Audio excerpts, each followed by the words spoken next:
All right, and what is going on, everyone? It is the boys here from Across the Plane, here to bring you our Week 15 NFL Fantasy Football Rankings. I am one of your two hosts. My name is Will. Check me out on Instagram at MPLS_outdoors. We here are part of Across the Plane. We deliver you a full-length sports podcast every single week on Spotify. You can check that out in the link in the description below. And I'm Jake the Rookie, and that's THA, like Across the Plane. And it's playoff time, guys. So yeah, absolutely. It's if playoff you're watching time. the show, I assume you're in the playoffs. Yeah, assume you're in the playoffs. Hopefully you got the win last week. It's actually a fun matchup. Me and this guy below me are playing each other in the Week 15 Fantasy Football semifinal.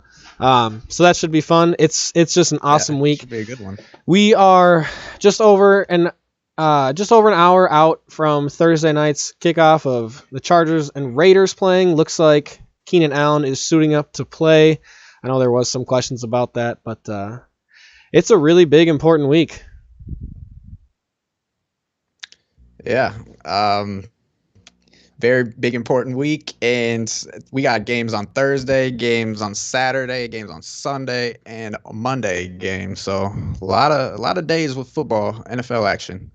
Yeah, absolutely. Well, to our side here, I'm not sure if left or right, left, up, down, side to side. One of our sides here.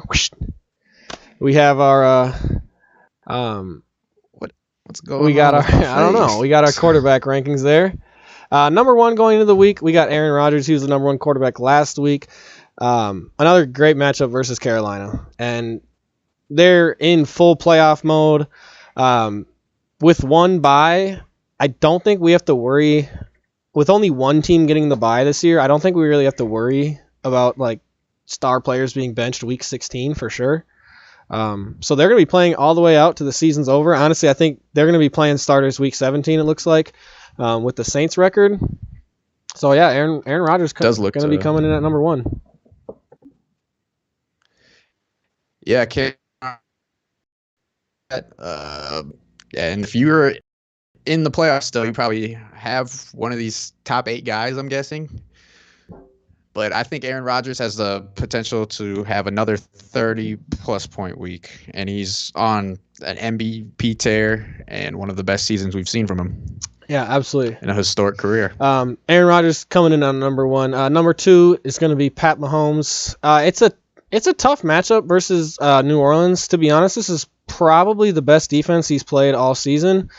The Saints I agree with that. Maybe the Saints just got beat by the Eagles. they did. So I was honestly a lot more excited for this matchup last week than I am this week. I'm really not expecting too much. I expect the Chiefs to go in there and kind of handle business, get a win. Might be sloppy, but I think they get a win for sure. I don't know about for sure. I think it's going to be closer than people think. I mean, I think it's going to be like... But Saints also lost last Yeah, that was a bad loss for them. Looks like it's going to be Taysom Hill again. I agree with you, Jake. I think it's going to be a close game. But I just, based on what I saw, if prior to last week, I was giving the Saints a chance. What's going on, Santiago? Appreciate you. Santiago. Yeah. Welcome back, man. Hit us with your questions, like we always say. There we go. QB, Ryan Tannehill, Big Ben. We got running back, Alvin Kamara, David Montgomery, Kenyon Drake, Cam Akers. Ooh, that's tough. Wide receiver, assuming Keenan Allen, Robert Woods, A.J. Brown, Ayuk, tight end Mike. Oh, you got a tough decision. Okay. You got a league-winning team. Yeah, you got a league-winning team. Let's start out with quarterback. I think Jake and I both agree you're going to go you're going to go Ryan Tannehill. Sorry. Tannehill has a better matchup this week. I mean, they both have very good matchups, but Tannehill's been outperforming Roethlisberger as of late. So I'm going to go roll with the hot hand. Let's talk about your running backs, man, because that's really tough. Alvin. You want to just flip to running backs? Yeah, absolutely. We'll flip over to running backs for you. So I'm for sure.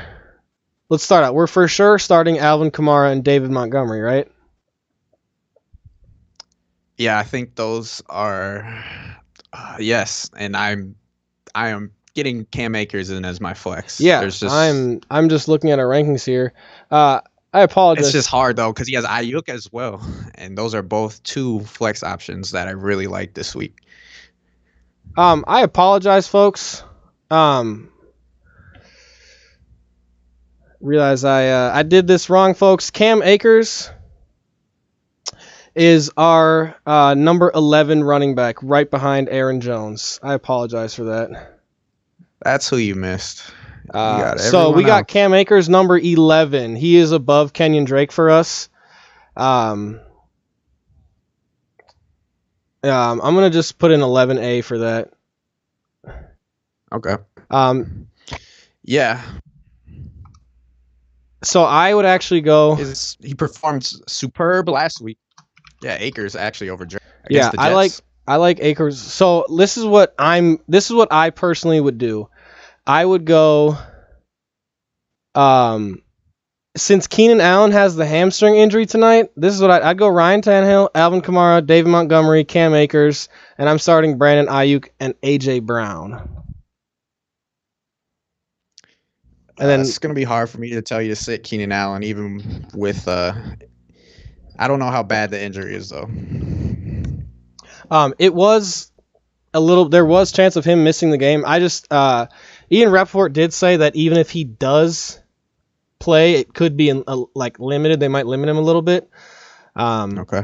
So I think that bumps up the stock of the other pass catchers potentially. Again, we've seen instances in the past where coaches say somebody's going to be limited, then they go out and play 95% of the snaps and just ball out. But I honestly, it's I hard don't to think sit somebody with 144 targets on the year though. It's hard, but honestly, I don't think you can go wrong starting Brandon Ayuk and A.J. Brown, especially with Deebo Samuel's out.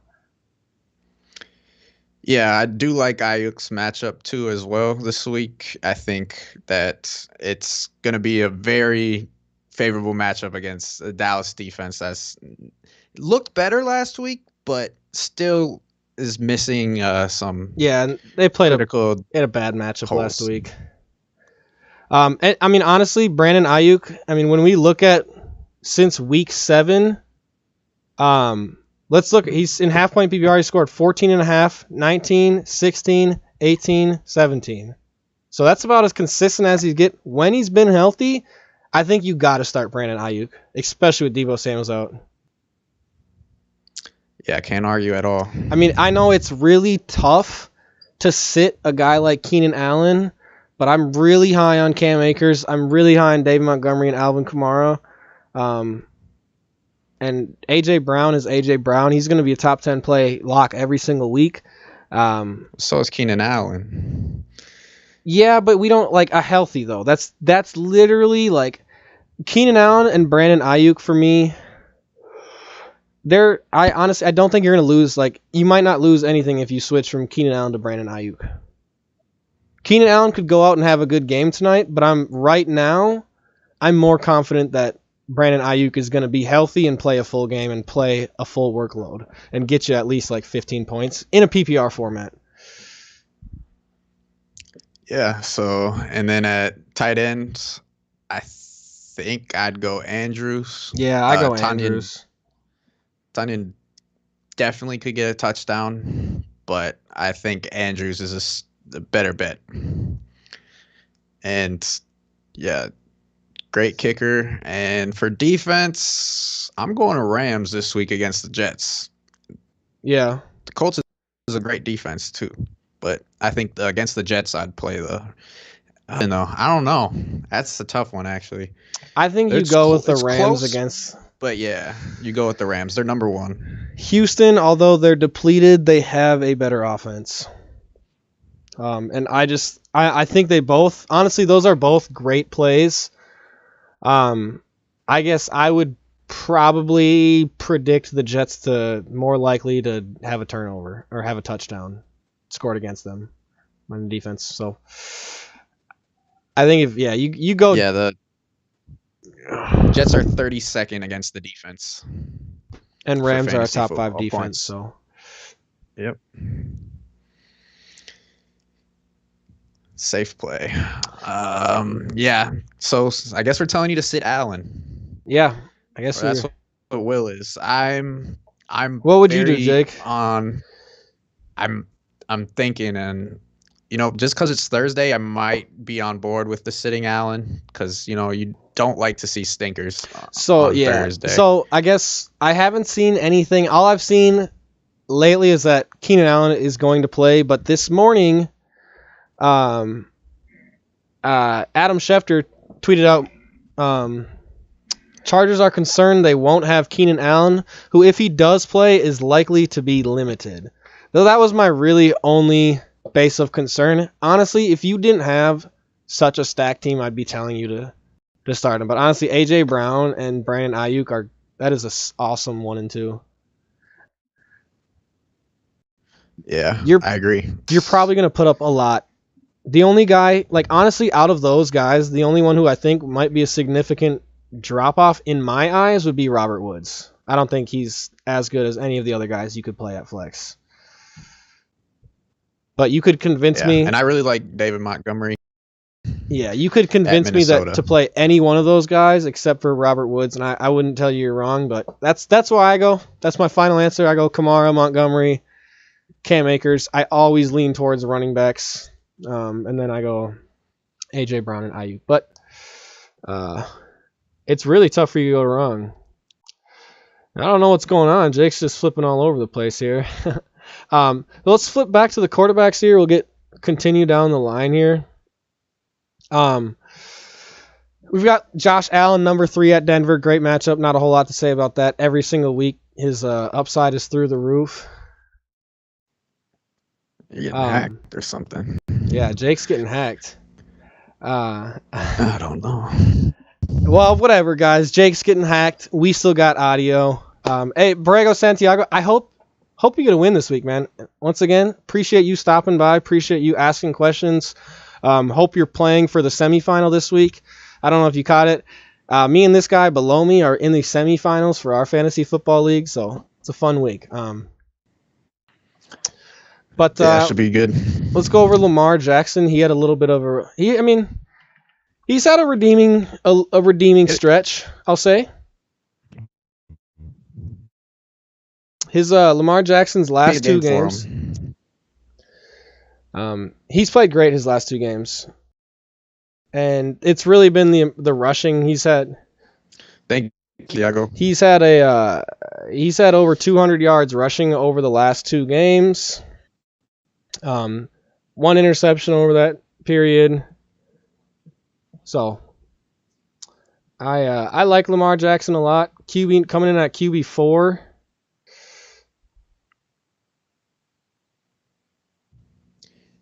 Yeah, this is the. If you've had Lamar Jackson all year, he's not lived up to your.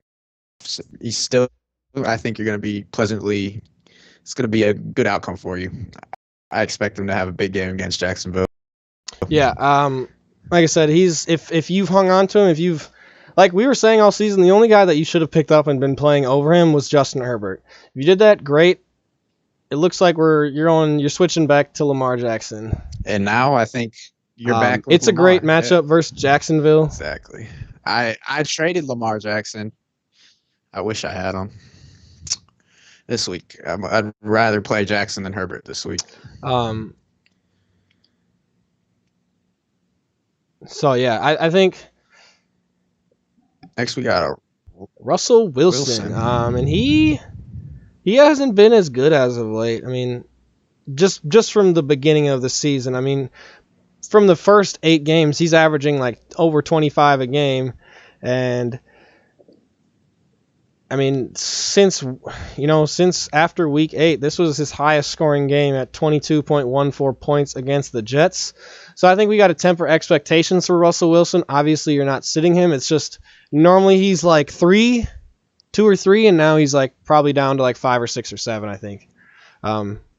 He's got 2 really tough matchups to finish out the season. Obviously, probably in the playoffs if you have Russell Wilson, but going up against Washington and then going against the Rams, really two top 10 defenses. So just temper expectations for Russell Wilson in the playoffs. I don't think he's not going to lose you any games, but I don't think he's going to carry you to a championship against those matchups. Yeah, I think that's a safe call. It's hard to put up points against LA and Washington, 2 of the best defense. Absolutely. Next up, we got Kyler Murray in at number 6, and his production it's kind of tapered off a little bit here. Yeah, I'm actually really excited for this matchup with Kyler Murray and Jalen Hurts. I think. He hasn't hit over 20 points now 3 weeks in a row. Granted, though, he played 3 top 5 defenses against the quarterback in the fantasy, Giants, LA, and New England. So he plays Philly. This is probably his best matchup of the fantasy playoffs. It's just the thing is with Kyler Murray is the rushing attempts have dipped in the past weeks. He had 13 last week, but he had 15 the past 3 games combined before that. So again, another thing like Russell Wilson where we're just tempering expectations. Yeah, I agree. The trend has been on the downturn since the absolutely. And another guy where again we're really I'm really tempering expectations on Deshaun Watson. Obviously Will Fuller's out. So we'll He's capable. He carry pretty much involved in all the yardage, but can they get into the end zone? That's going to be the question. And can he not turn the ball over? That's another question. So yeah, I'm fading him. I might even have Herbert over him tonight, personally. So really quick, I saw. I'm just. You're saying you're gonna have who over Herbert? Sorry.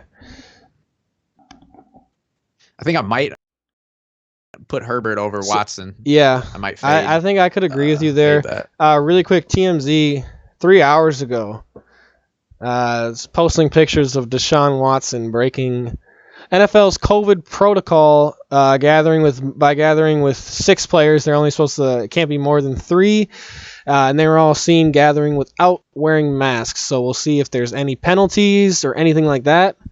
That actually could be a situation to monitor going forward. NFL said it's aware of the situation. So far, no official comment. That was posted 3 hours ago, and we know TMZ's on it fast. Yep, they always are. like one of the first ones. Yeah. Break something. Yeah. Next, we got Justin Herbert at Las Vegas. And I'm starting him this week in my fantasy matchup. Both my teams in the playoffs. And I don't like playing Thursday quarterbacks, but I think against the Las Vegas team, it's a very safe play. I mean, defense. The only guy you'd probably have is, I mean, unless you have one of these guys ranked above him, it's, yeah, I understand he's been on a little bit of a skid. He's played some tough teams. Played the Bills, played the Patriots, played the Falcons. Could have played better. And you played people thought he was going to play the Falcons better. That's what I think a lot of the skepticism coming in was this week, is we thought he was going to be the Justin Herbert that put up 27 on the Jets, 38 on the Jags, but he put up 15 on the Falcons. Wasn't what you were looking for. But yeah, you're still rolling with him. Again, you got to go with your guys at this point of the season. You're not going to go out and pick up like a Taysom Hill and play him over a Justin Herbert, you know. I mean, although if you had done that over the last 3 weeks, the only person I was thinking about, the only person available in our league would be Jalen Hurts, and I just don't have I would say do it if you're in the consolation. It's just, but you're playing for the big bucks. Yeah. You got to go with your established stars. Next up, we got Ryan Tannehill in a great matchup versus Detroit, and he's been having a great year. Obviously, his upside week in, week out is always limited just because of Derrick Henry, and you know they're happy getting 4 rushing touchdowns. But Ryan Tannehill has 5 touchdowns over the last 2 weeks. Really limits the turnovers. Only has 4 interceptions on the. Only has 5 interceptions on the year. Doesn't have any games where he's thrown more than 1. So yeah, he's got a really safe floor.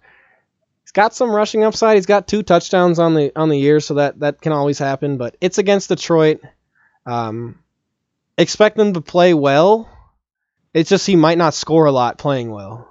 It could just be a big Derrick Henry week. Yeah, I agree. But I still would feel comfortable playing him if you got somebody ranked lower than him. I'd probably take Tannehill. Which brings us to Taysom Hill.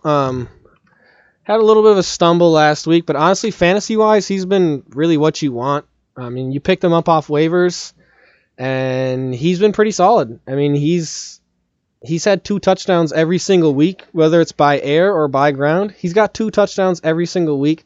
Thrown the ball 37 and 38 times over the last 2 weeks, with 4 passing touchdowns and only 1 interception. Yeah, the passing attempts have gone up in the last 2 weeks. I mean, also, the rushing attempts weren't there last week, which is kind of worrisome, but he made up for it with the passing touchdowns. Yeah, absolutely. Somebody's hacking Jake, guys. I don't know why Jake is bouncing all over the place. I don't know either. Yeah, technical difficulties over here at Across the Plane. We apologize for that. You know we're new to all this, folks. We'll keep going, though. So, yeah, Taysom Hill's been great. I mean, for what he is, for being a quarterback that you grabbed off waivers, they're 3-1 with Taysom Hill as a starter. It was a bad loss last week. I still think you throw out Taysom Hill and it can expect a safe floor. I mean, he's had at least 17 points every single week as a starter, and that's really safe, honestly. With rushing upside, it's really good. So Taysom Hill is going to come in at number 10. Absolutely. The next we have Tom Brady at 11. But Tom Brady has not looked that effective throwing the ball.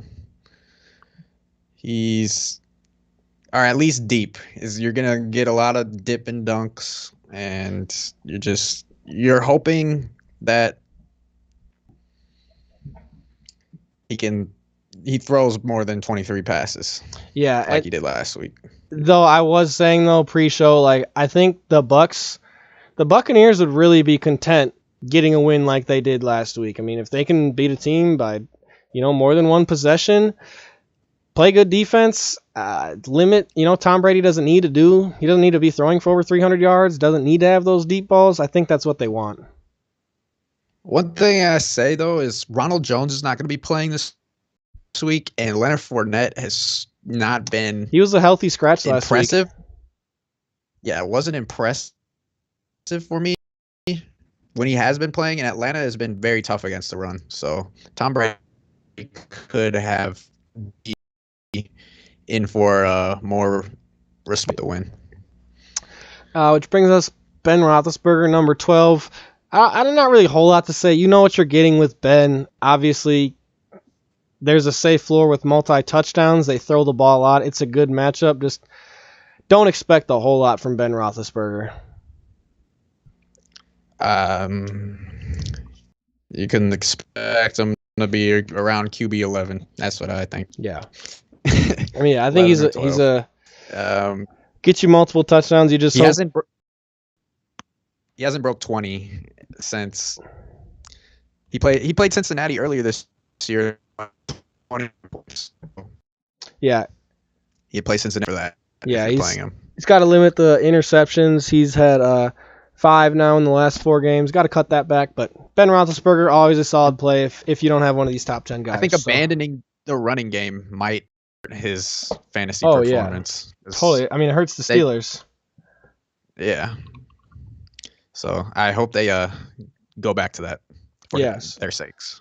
Next up, new appearance on our rankings on our list, a new face. We got Jalen Hurts. He had 18 rushing attempts for 106 yards last week, 17 of 30 for passing, had 1 passing touchdowns, 83% completion, no interceptions. I honestly, looking at this, I think if I had carries. 18 carries, I'd probably play him over Tom and Big Ben. I think his upside is way higher. Yeah, I'll agree. His upside is high. Very similar to Taysom Hill, though. I'm excited for this. This is one of the matchups I'm excited for this week. Yeah. I also am as excited for this matchup as well. I think it's going to be a fun game. Really quick, I don't think we need to cover a whole lot outside of this. We talked about Jalen Hurts. Give me 2 guys that you're excited to talk about, 14 through 20. Excited to play.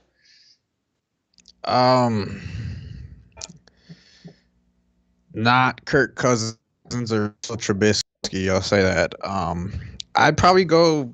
I like Phillip Rivers this week at Houston, and I like Jared Goff against the Jets. So I know I'm going 14 and 15, not very. But yeah, I think those are the 2 best plays this week. They have the best matchups. Yeah. I'd be more excited to play them than anybody else, just by matchups. So I'll go Philly Rivers with you. He's been playing a lot better as of late. He's been limiting his turnovers now, and he's been throwing more touchdowns for more yards.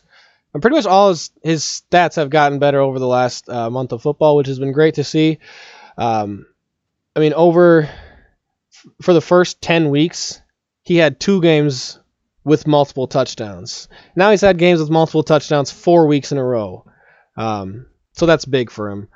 So I think Philly Rivers versus Houston lost their top cornerback. And another team that lost their top cornerback, and I'm going to go Baker Mayfield here. I think if you need a streamer, I think Baker Mayfield could be a great play. James Bradbury for the New York Giants has been ruled out. They're one of the best cornerbacks in the league. I mean, Baker Mayfield has 8 touchdowns over the last 3 weeks. Yeah. I mean, he has thrown one. 2 weeks, I think he's been a top 5 quarterback. He has thrown 1 interception in the last 6 weeks, which is really, I mean, that's huge. I mean, through the first 6 weeks, he had 6 interceptions. Last 6 weeks, he said 1. So Baker Mayfield's played great. Again, he went 3 weeks without a passing touchdown, and has thrown for 2 at least ever since. Had a rushing touchdown last week against Baltimore. Obviously, that was his first one on the year. You're probably not going to get that a whole lot, but I think Baker Mayfield is a guy that I'd be excited to, like, if you're still streaming quarterbacks at this point, I think Baker Mayfield with James Bradbury out is a great play. I can't argue at all. He's been QB3 2 weeks in a row, and he cracked the top 5 again. He's got huge upside. Absolutely. Let's get into our running back rankings here. We had showed them quickly. Derrick Henry, obviously number 1. He's probably going to be number 1 to finish out the season. Great matchups for Derrick Henry versus Detroit. They're the 32nd ranked team against a fantasy running back. So, he's going to feast. He is indeed. And yeah, I wish I had him on my team still, Yep. Next up, we got Dalvin Cook coming in at number 2. I'll be the first to say I was a little bit lower on him last week. It was a tough matchup versus Tampa Bay. Came out, had 22 carries for 102 yards, still got you 2 catches. It's Dalvin Cook. Let's be real here.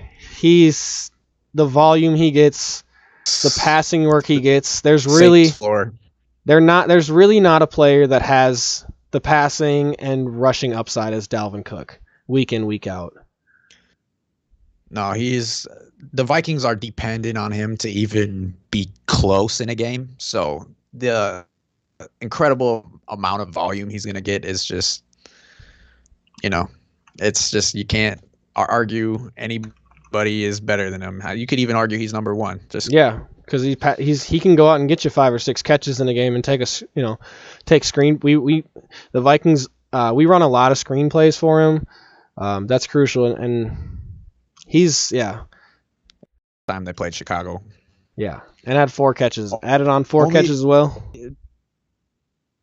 That was a season low for yards, but it's just that volume. Yeah, that's what's gonna make him the top dog. Yeah. Next up, we got Nick Chubb. Yep. And New York Giants, and they've been beat. Nick Chubb has had 100 yards. Nick Chubb has had 100 yards from scrimmage every single game that he was healthy, except for his week 1 versus Baltimore. What happened? So, week 1 versus Baltimore. Do you look like Jake froze? We still got audio, Jake.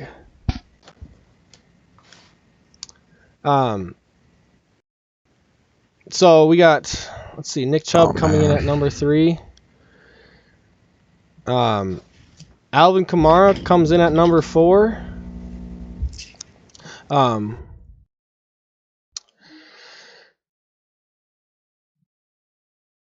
Alvin Kamara coming in at number 4.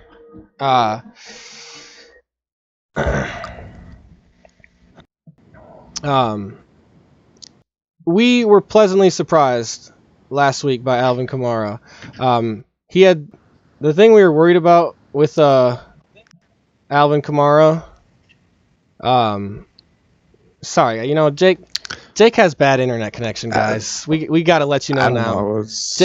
Jake's internet connection's a little spotty today. He's cutting in and out, so we apologize for those technical difficulties. We've been trying to get Jake an Ethernet cable for a while, but it's tough. Alvin Kamara, he had 7 catches last week with Taysom Hill, and that's really all you needed. That's what was missing from Alvin Kamara's game, and hopefully that trend continues. Yeah, it's been an absolute touchdown monster, and that passing game, he got 10 targets last week as opposed to the 6 he had the prior 3 weeks combined, and you're hoping to see that trend continue again this. And I think it will. I think they're going to need to use him at least. Yeah, they're going to need to use him in the passing game. I agree. So next up, we got them the most effective. Yeah, absolutely. Next up, we got Austin Eckler against Las Vegas. And, man, he's really good. If you're in PPR format, he is just simply really good. Since coming back, he's had 16, 9, and 9 targets. And for a running back, it's just not going to get much better than that. He's had 24 catches through 3 weeks. He's averaging 8 catches per game over the last 3 weeks. You just can't ask for any more. No, really I can't. mean, you could ask for touchdowns, I guess. He hasn't gotten any. But you're nitpicking. If you got a running back, you know what you're getting from Austin Eckler. Hopefully, if you've made it to this point, you've been winning without him. So hopefully by this point, you're looking at him as your RB2 or your flex play. Hopefully. Oh, he's an RB1. Yeah, but yeah, he was out for so long. Hopefully, if you are in the playoffs right now, I'm gonna say, and you have Austin Eckler, I'm gonna really like your chances. Yeah, especially in any.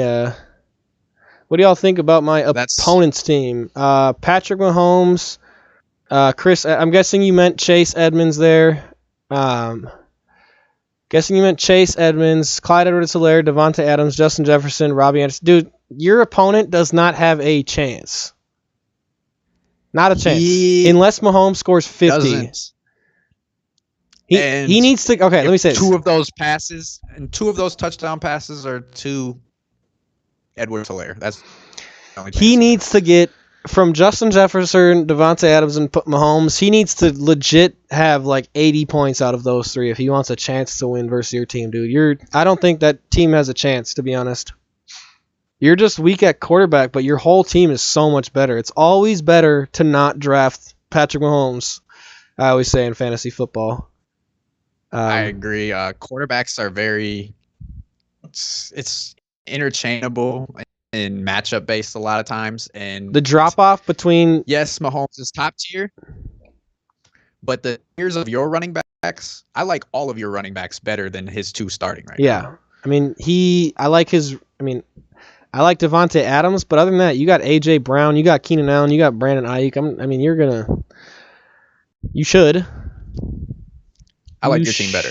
Yes, you should, shall I say.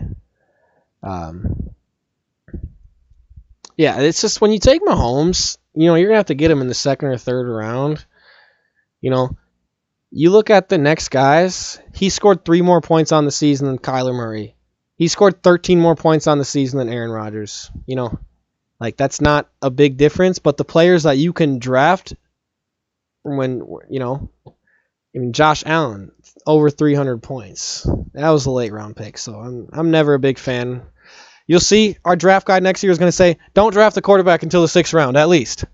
Have 3 running backs, have 2 receivers, honestly, have 4 running backs and 2 receivers by the time you draft a quarterback. That's usually a good call. I went a little earlier than I normally do this year with Lamar Jackson, and I ended up regretting it. Mm-hmm. Yeah, I mean, I think Lamar Jackson was taken in the 3rd or 4th, and there's a lot of players he could have grabbed. But there's a lot of players I would have much rather had. Yeah, but anyways, we'll carry on now. We got David Montgomery finished as a top 5 running back now 3 weeks in a row. Has had the easiest matchups of any running back over that 3-game stretch, but it's against Minnesota. Our best linebacker, Eric Kendricks, is out. I expect another really good game from David Montgomery. Yeah, he's been on a tear as of late. This is probably the toughest matchup he's had, but he might be the guy who wins a lot of guys some leagues. Mm-hmm. Absolutely. I mean, his usage has been through the roof. He's got 4 touchdowns in the last 3 weeks. I mean, he always has very high, a really safe floor with his passing work. So we'll see. Again, I honestly think he can feast on the Minnesota defense. Star players do well against Minnesota. They sure do. That brings us to Jonathan Taylor. And Jonathan Taylor found his way back into the top 10 after a long road back. It's been a while, but it's hard to ignore back-to-back games with touchdowns and 20+ carries. Yeah, absolutely. I mean, we'll obviously talk about another Colts player where it's just hard to ignore the production that they've been getting over the last 3 or 4 games. I mean, the Colts offense has really came together. They finally just said, you know what? We're just going to give Jonathan Taylor the ball. And guess what? They're winning. if Jonathan Taylor touches the ball a lot, they'll probably win that game. That's just it is the Colts. Jonathan Taylor is a great running back. They're a great defense. They'd be smart to just run the ball a lot. I agree. And he does get used passing situations as well. Not as much as Nyheim Hines, but he still probably gets you a catch or two. Yeah, I mean, he's got 9 catches over the last 3 weeks. Pretty good with it. Yeah, he's converted those to high yardage. He's got 3 touchdowns in the last 2 weeks. Last week was a season high on the ground at 150 yards on the ground. Has averaged over 7 yards a carry now 2 weeks in a row on 33 total carries. So at this point, what more do you want from Jonathan Taylor? Oh, and add the fact that he's playing like one of the worst defenses in the league. There you go. A team that he played 2 weeks ago and did really good against. And 2 weeks ago. Yeah, it's. I expect a big game from Jonathan Taylor. You're so happy if you've hung on to him and didn't trade him. Held on to him. So next up, we're gonna James Robinson, and honestly, at this point, James he's really matchup proof for me at this point. I mean, there's never a week where I find James Robinson outside of the top 10. I mean, he's gonna be averaging right around 4 to 6 targets a game. Just such a safe floor, I think, with James Robinson. I really like him week in, week out. Yeah, I agree. It's probably wire pickup of the year. He's got a questionable designation. I'm not worried about it. And Baltimore has looked vulnerable on the ground. Yeah, absolutely. Not many running backs in a 21-point loss are still going to touch the ball 16 times, so that's really important. Next up, the Mike Davis train just keeps on chugging, man. Keep it alive, man. Let's go. Keep the dream alive. I traded for Mike Davis, and the owner thought they were going to get one more good week, and here we are. Christian McCaffrey's played once. Yeah. Mike Davis has been a really good plug-and-play. And it looks – I don't know if McCaffrey's going to play for the rest of the year. They really shouldn't. I don't know why. I think they're just going to – they don't get off hopes. Should I bench Keenan Allen? Well, what are your other options, Ben? I'll go to bench Keenan Allen with his team. Yeah. But I'd like to hear the rest of your options. Yeah, Ben, you can't just say, should we bench? I mean, like I said, I'd bench him for a Brandon Ayuk. I'm not going to go out there and bench him for a Nelson Aguilar or something like that. Yeah, it just depends what you're working with. Yeah, so like we always say, Ben, he does have an injury. If you start watching this channel, Ben, you're going to find out. We always say we'd love to answer your questions. We just want to make sure we hear your whole team, so we can just tell you what we think we should do with your lineup. Yeah, Mike Davis the train keeps on chugging along. Next up, we should talk about one of the most disappointing players of Week 14. Was Aaron Jones. Yeah, he had a great matchup against Detroit. It just didn't get the volume. He's splitting carries pretty much 50-50 with Jamal Williams. And it just doesn't seem like Aaron Jones, if he doesn't have a big play touchdown, I just don't. That's the upside. Yeah. The floor isn't very high. I mean, we've seen the only 2 games where he's had over 100 yards on the ground. He's broken off a big run for that. So it's Aaron Jones, though. He can do that any week. The talent's there. He's on one of the most high-powered offenses in the league. It's just they don't like to get rushing touchdowns unless it's Aaron Rodgers. I mean, yeah, and then splitting carries with Jamal Williams. Since week 9, since Aaron Jones came back from injury, he's had as many rushing touchdowns as Aaron Rodgers, 2. So it's been a little so a little worrisome. It's kind of like a 10-point floor, I think, for half-point PPR. Yeah. So it's not bad, but it's. You are expecting more against Detroit. Jeez, why? What is going on? You got some people there using up your internet, using all your good bandwidth, maybe. I think someone's I think someone's on my computer, like, or something, or yours.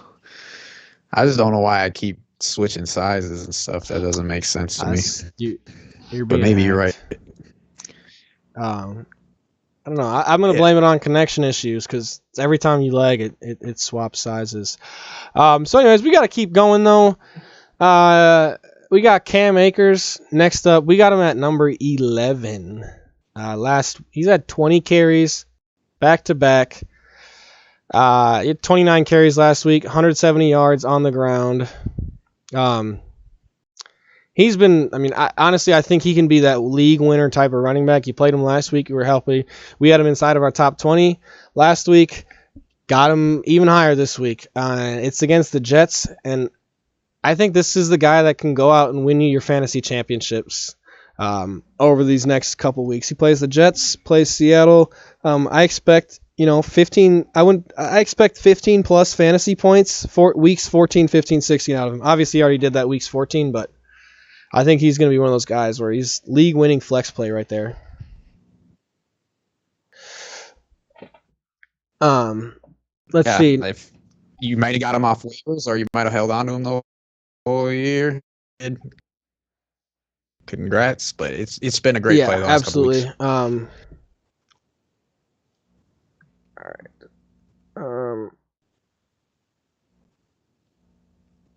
All right. Let's see. We got DeAndre Swift next up, coming back.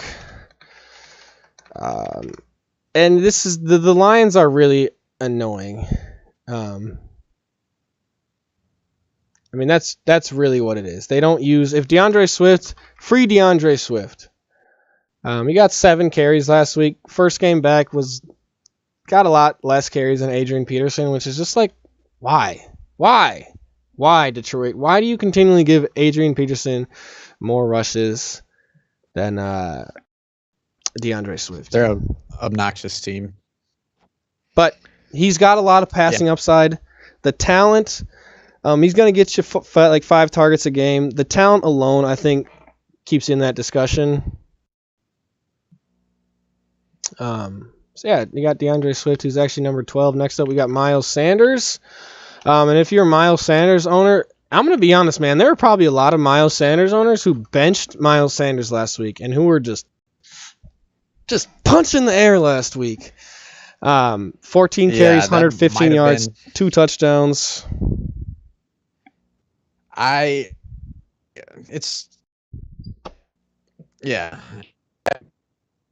the playoffs anymore. I think he's going to be really good with Hurts. I think Wentz limited him, and I think with Hurts, it's just going to be a different story. I think he'll be the Miles Sanders that we saw last year playoff time, which was a league-winning Miles Sanders. Yeah, absolutely. He was just a monster last year. Another player who's coming into form is going to be Kenyon Drake. He's been just getting massive amounts of volume lately. He's been seeing 20-plus touches a game. That's what you want. Obviously, there's a lot of people where it's, even iffy, but let's be real here. Let's be real. He's got 5 touchdowns in the last 4 weeks of play. You're not going to sit a guy like that unless you've got a really, unless you got one of these 12 guys above him. Yeah, I agree. We told Santiago to sit Drake, but, he's stacked on running backs. So, but if you're not like him, it's probably just an easy call right there. He's been getting good volume, has a safe double-digit floor, and we're rolling out Kenyon Drake this week. Kenyon Drake. Next up, we'll talk about a guy that's playing tonight, a guy who's been on a little disappointing lately, a guy who's ruffled some feathers with some fantasy football players, because Josh Jacobs does not care about your fantasy team. You hear me now? He does not care. But you know what? He's a darn good running back. He should care. He shouldn't care, but players can say what they want. I've never been a fan of when players come out and talk smack against fantasy. Yeah, that's the reason why their checks are so That's big. the reason why running backs get paid what they get paid nowadays. This is exactly it. I mean- Exactly. So it is what it is. Josh Jacobs, though, looks like he's playing. It's a great matchup for him against the Chargers. He should have a good game. I really do expect Josh Jacobs to have a bounce back game. And again, if you're at Unless this, it's similar volume. That's the only thing going the last week, and he didn't eclipse the PC from the productive Josh Jacobs. yeah, I agree with you. Does need to play better, but I mean, He's volume dependent for me. he's had two tough matchups the last 2 weeks going against Atlanta and the Colts, who are both. Atlanta's actually a really good run defense, and Colts, we know about the Colts. But most importantly, Josh Jacobs has had 6 catches over the last 2 weeks.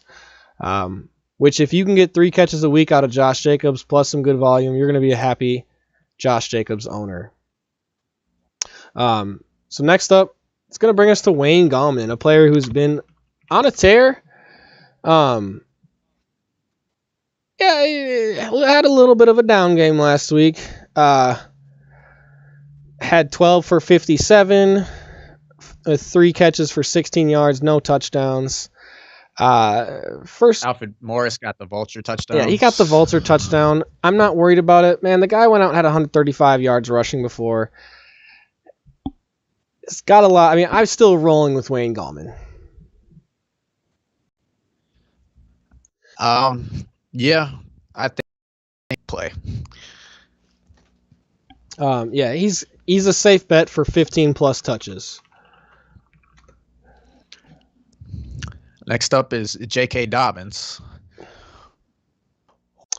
Ooh, He's had a touchdown 3 weeks in a row. I like him.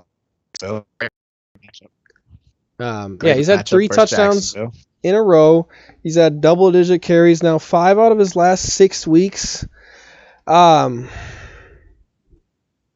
J.K. Dobbins, man. He is so talented.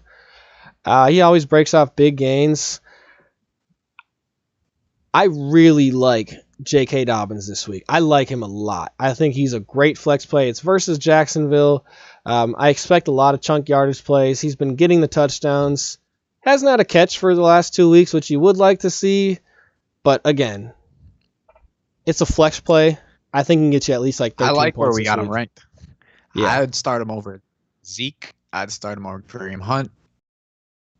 And I'd start him over Melvin Gordon this week. Yeah, absolutely. Let's see. Next up, we got Raheem. Not quite always a must start, but you'd like him to be must start. Most start. Yeah, he's got a questionable designation.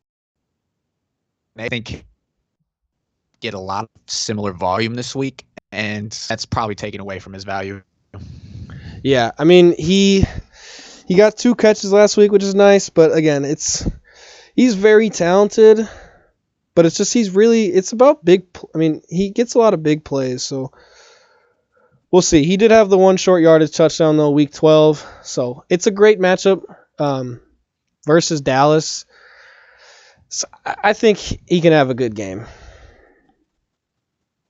I do too, but also it could be a Jeff Wilson game. Yeah. Let's see. Next up, we got JD Next up McKissic. is benefiting from an Antonio Gibson turf toe, so probably in line for more volume, assuming that Antonio Gibson does not play this questionable. They said he's trending up, but with the turf toe, I find it unlikely him, especially if you're in playoff contention like Washington is, because I think he'll be very valuable in the playoffs. Yeah, absolutely. If you end up making it.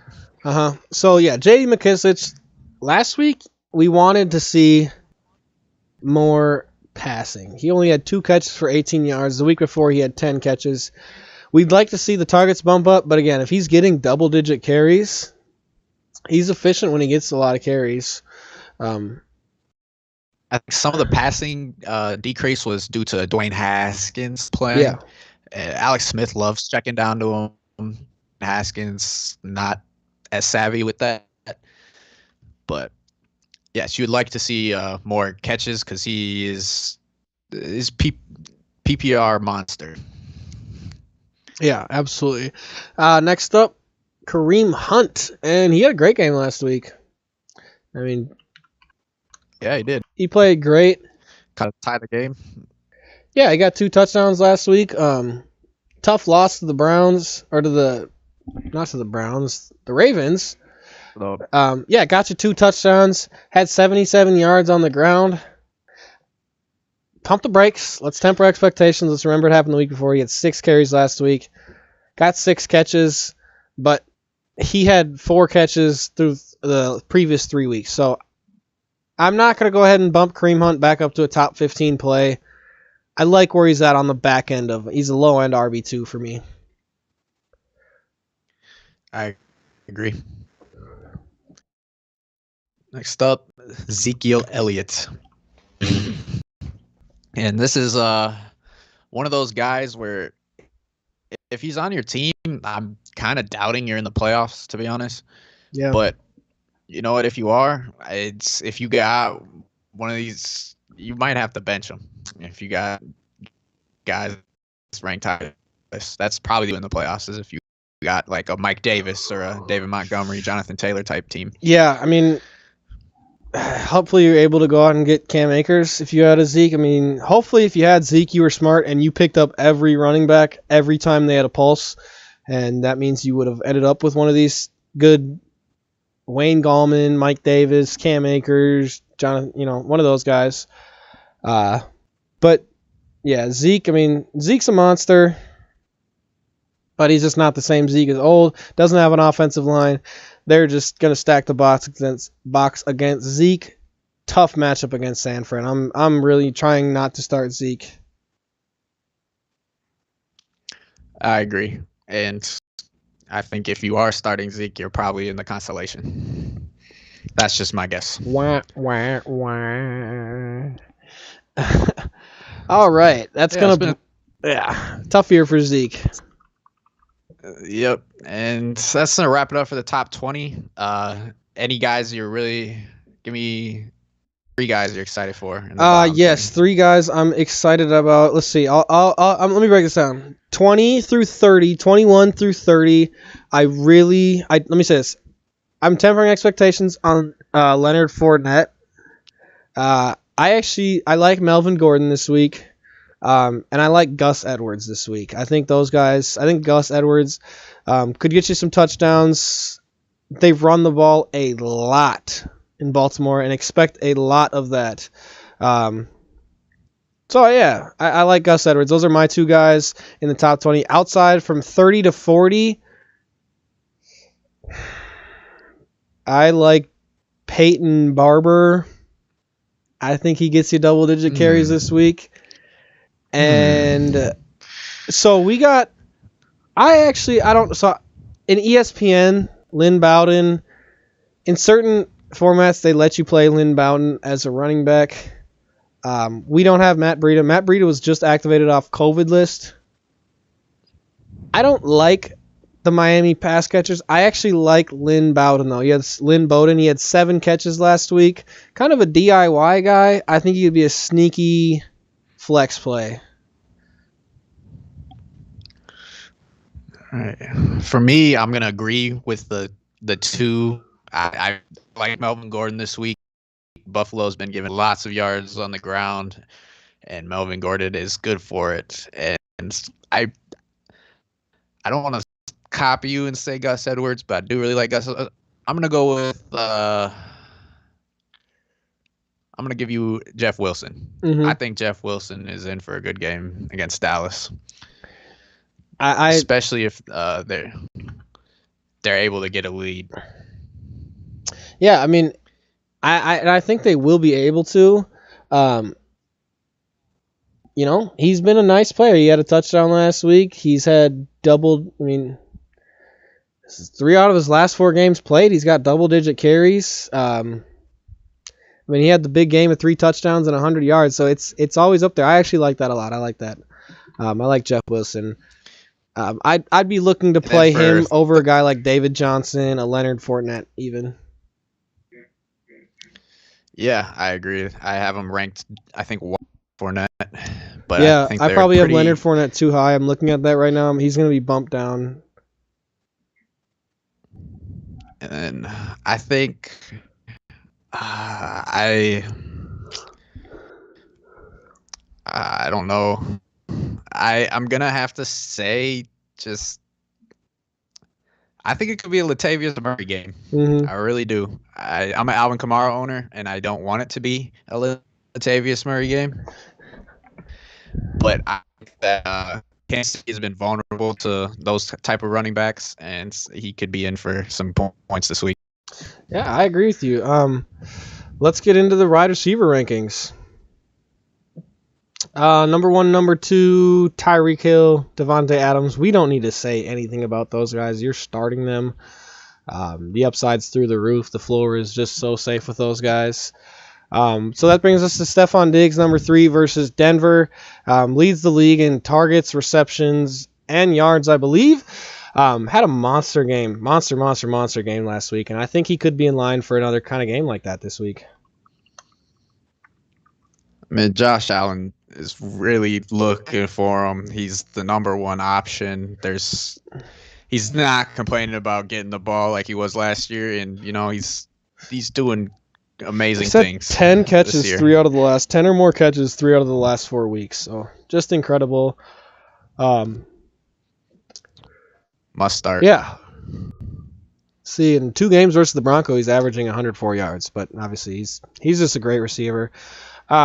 Next up, A.J. Brown, one of the most talented. Honestly, I think that was my favorite touchdown of the week last week, was the Derrick Henry flea flicker to A.J. Brown, one-handed catch. That was incredible. That was a fun play. Yeah, they've been busting out that flea flicker. I think once a week at least. Like It works with I swear Derrick I've seen Henry. that flea flicker. It does because he's exactly. So it works so well when you get back in the loop to bust out a flea flicker. So yeah, AJ Brown. And he's got a questionable designation. He does every week. I keep an eye on. He does every week. I'm not worried about it. But he does every week, exactly. There's just something about a player where if you're good enough, you're just going to be questionable every week so they can rest you. So yeah, A.J. Brown coming in at number 4. Number 5 coming in is DK Metcalf. And now, you might go onto your fantasy football app. You might click on DK Metcalf. You might see that big red number next to the Washington football team, and you might be worried. You might say, oh my goodness, I'm a little concerned about DK Metcalf. He's got a tough matchup. Let me tell you something. I did some digging. Like, all of the points Washington gives up is to the number 1 guy. Last week, Brandon Ayuk, 10 for 119. The week before, Deontay Johnson, 8 for 71 and a touch. The week before, Amari Cooper, 6 for 112. The week before, Tyler Boyd, 9 for 185. The week before, Marvin Jones, 8 for 96. They played the Giants without Slay. Sterling Shepard had 6 for 39. The week before, Amari, 7 for 80. So I'm not worried at all. I was actually, after doing a little bit of diving, I bumped DK from like 7 to 5. I think he's going to feast on Washington football team.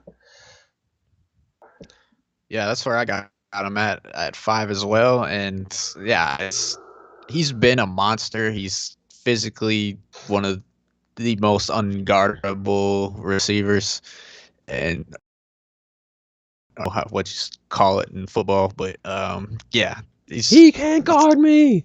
You rolling him out there? Yeah, you rolling him out there? Yeah, I mean, absolutely. Next up, we got Keenan Allen. We talked about him a little bit. We're a little bit worried about him. That game's about to start, by the way. Yeah. So again, here are the receiver rankings. If you have a Keenan Allen question, speak now or forever hold your peace. Yeah. Unless you've got the thing, it's tough because. Okay, so let me ask you this: I would replace Keenan Allen. Say this right now, real quick. I would replace Keenan Allen with any guy below him, down to 15.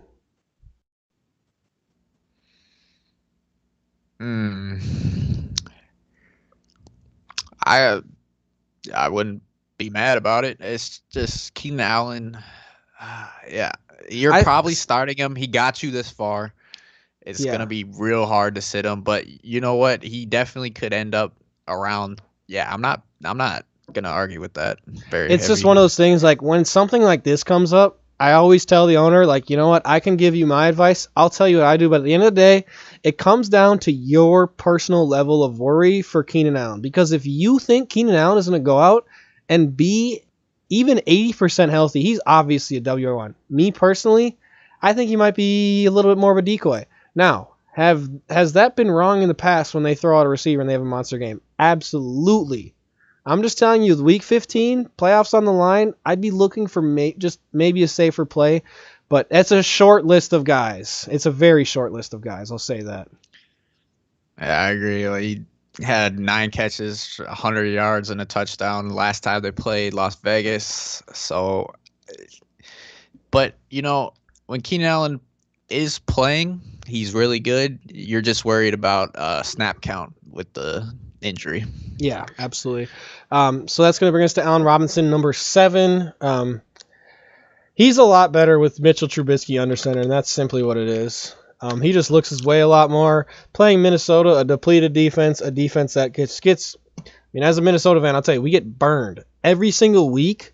There's the team's wide receiver 1 is just wide open down the middle of the field every week. You can just count on that. So, Allen Robinson has had double-digit targets 3 out of his last 4 weeks. Three touchdowns. Lack of pass rush is gonna even be so much better for the Allen Robinson is gonna have a monster week this week. You can book it. Yeah, absolutely. I like him over Keenan Allen this week. Yeah, I agree with you. I'd play him over Keenan Allen with this newfound injury. Next up, we got Michael Thomas. I expect a big game from Michael Thomas just because they're playing the Chiefs. They're going to need to throw the ball. You don't beat the Chiefs by running on them. I don't think the Eagles, based on last week's performance, have much of a chance against the Chiefs. But Michael Thomas has 17 catches over his last 2 weeks. I mean, he's actually been pretty good. He's actually been better with Taysom Hill than with Drew Brees. Yeah. I mean, yeah. It's small sample size with Drew Brees, but he's actually seeing those. I mean, high, maybe not getting the touchdowns, but he's getting you a lot of catches, decent amount of yardage, and he's getting you a lot of targets, and that's what you need from Michael Thomas at this point in the season. It is what you need against Michael Thomas. Kansas City has the second ranked defense against wide receivers, which kind of surprises me. But I'm not even worried in the slightest about Michael Thomas. I have a great game. No, I mean, yeah, I don't know. The Chiefs, yeah, they it's not like they play in a division that's like plays great receivers. Obviously, that's probably it. Probably it. Is their opponents. Yeah, I mean, that's got to be part of it. I'm not gonna say they don't have a good defense, but they 2 just seems high. Here's the thing. If over the last couple of weeks, like the Chiefs have been allowing about 30 points a game, or just close to it. So that's had to have come by some way. So I'm not really worried about it. I mean, you look at I feel like that's just more about game script and whatnot than where the touchdowns are going. I mean, we look at their last 2 games. They played the Dolphins with no Devontae Parker. They played the Broncos, and the week before they played the Bucks. And, quarterback. But the week before, Chris Godwin had 8 for 97. Mike Evans had 50 yards and 2 touchdowns, and Gronk had 6 for 106. So, week before against the Raiders, Waller had 7 for 88. Aguilar had 6 for 88. So you need, I mean, I don't know. So start Jared Cook. I mean, I don't know. I'm not worried. The Chiefs' defense, like, they're not a defense I'm like worried about. The only thing I'm worried about them is like if the running backs the game might get out of it. And if you have a running back that doesn't get passing yards, I'd bump them down. But that's about it. I think it's gonna be a close game. I don't think it's gonna ever get out of hand for either team. Oh, the Chiefs don't let games get out of hands as of we've seen lately, so it'll be a close game. You're right. Um, as hard as they try, the Chiefs make sure it's a close game. Mahomes will go out and throw 3 interceptions just to make sure it's close. Next up, I think that's more of an anomaly, but yeah, it's been tight in all these games. next up, DeAndre Hopkins versus Philadelphia, and you know what? He's picked up his pace of play as of late. His targets have bumped up now. He's seen double digits now 2 weeks in a row. Had 136 yards last week off 9 catches. And it's DeAndre Hopkins. Let's be real. The talent is so high, you're starting DeAndre Hopkins every single week. Yeah, he's probably, I'm guessing, your second round draft pick, and yeah, you're starting him every week. Yeah. Now the upside is so high. He hasn't really disappointed. Exactly. And they're gonna need DeAndre Hopkins if they want to make a playoff push. So next up, we'll talk about a guy who definitely did not draft in the second or third round. Who chances are you didn't draft him. Maybe if you did, you drafted him in like the seventh through 10th round, I'd imagine. Yeah, I don't think he's going anywhere above 8. So Justin Jefferson coming in at number 10. He's been on a absolute tear lately. Little bit of a disappointing game last week. You know what? He had 8 targets though. I think that's the important thing. His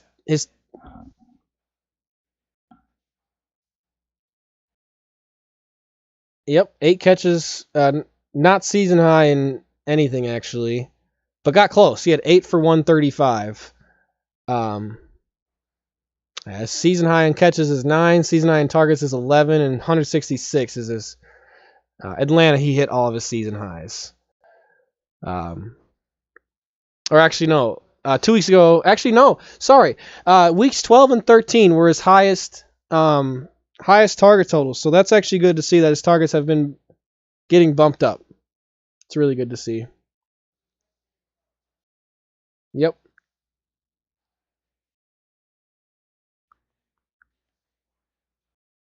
Yeah. Yeah, he hurt. I mean, he might have hurt you last week, but you know what? It's Justin Jefferson. You kind of know that. You know that he might go out and have a little bit of a quiet game, but the upside is so high. I mean, his usage has gone up. His talent, everything is there. Justin Jefferson coming in at number 10. Exactly. Yeah, I think he's averaging like 17 yards, just under 17 yards a catch.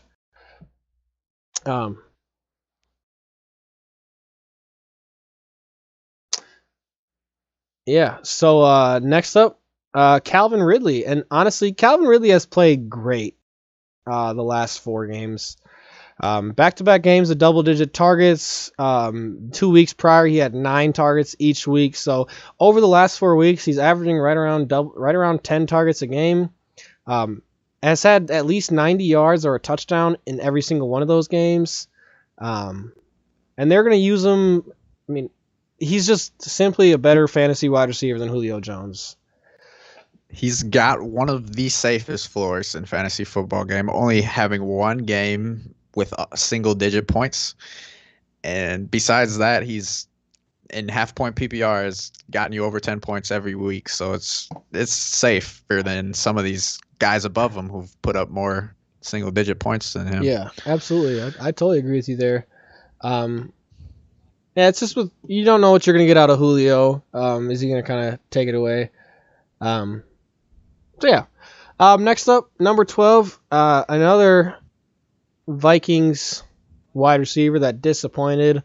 We did tell you last week, temper expectations though. We did kind of expect a tough game out of this Minnesota offense. Dalvin played great, but this is kind of what you get with Adam Thielen and these Vikings pass catchers.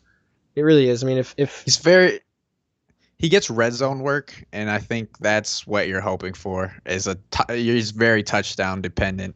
Yeah, which he's been great getting touchdowns. He's got 12 receiving touchdowns on the year through 14 games, which has been huge.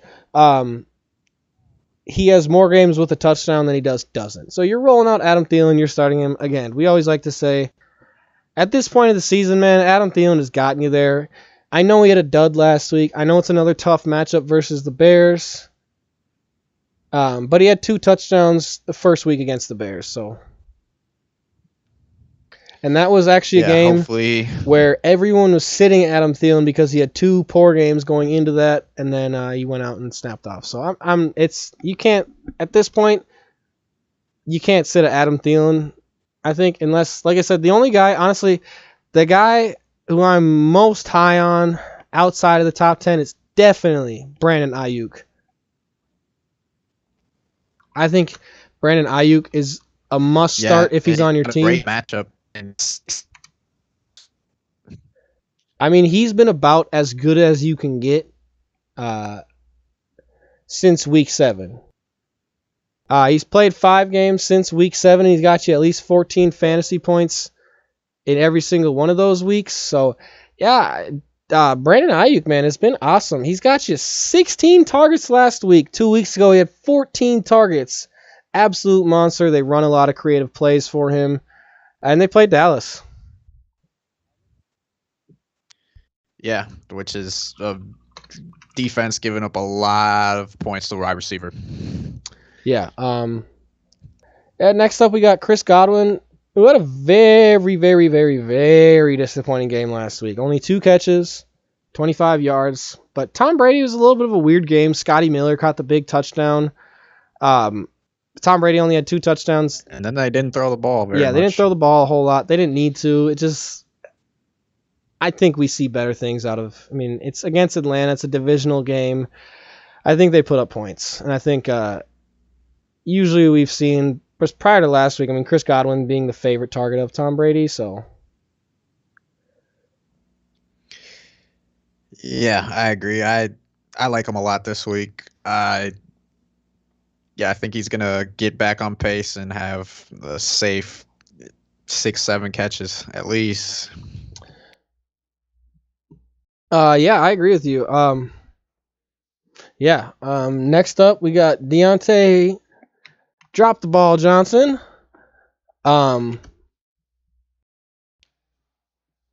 He's had some bad drops the last couple weeks. Leads the league in drops. But you know what? They just throw him the ball so much. Prior to last week, he had 5 straight games with double-digit targets, 6 out of his last 7 games. Pretty much if he was healthy, they're throwing him the ball more than 10 times a game. And even with some bad drops last week, he still saw 7 targets. So I'm not worried about it. Yeah, absolutely. All right, well, let's talk about this next guy who has made first ever appearance. This is by far the highest this guy's ever been ranked. Nope. Definitely not on the left side of the rankings here. We got T.Y. Hilton coming in at number 6. I always like to say I need to see 2 good weeks. Well, guess what? T.Y. Hilton has now given us 3 great weeks back to back to back. Another fantastic matchup he's got this week.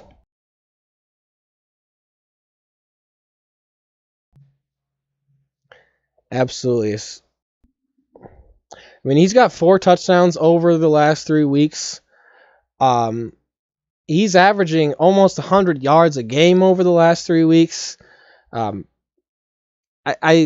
think Philly Rivers, with the emergence, the re-emergence of Jonathan Taylor and just the commitment to Jonathan Taylor on that offense, I think has opened everything up for Philly Rivers, and in turn, T.Y. Hilton.